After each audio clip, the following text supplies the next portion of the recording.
In a small, secluded town, lived an old scholar named Amal who always pondered the mysteries of the afterlife.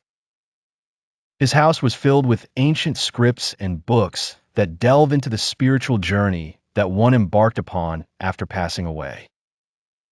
The townsfolk often visited him to seek solace or wisdom whenever someone from their community passed on, for Amal spoke with a gentleness that brought comfort.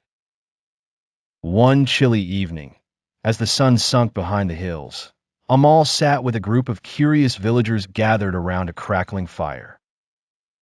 They watched him intently, eager to hear his insights about life beyond death. Have you ever wondered what happens after death? Amal began, his voice calm but brimming with reverence. For many, the journey doesn't end at the grave, it begins there. The crowd held their breaths, soaking in Amal's every word. He drew from the deep well of his knowledge, speaking of the Islamic teachings that describe the grave as a portal that leads to either a garden from paradise or a pit from hell. According to our beliefs, Amal explained, after a person dies, their soul is visited by two angels, Munkar and Nakir. They come to question the soul about faith and deeds.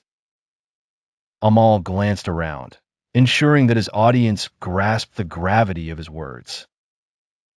If one's answers are sincere and their worldly deeds were just, the grave transforms into a place of peace and comfort, a true garden of paradise. A young boy, no older than 10, raised his hand timidly. And what happens if a person didn't do good? He asked apprehensively. Amal sighed softly, his eyes reflecting the flicker of the fire.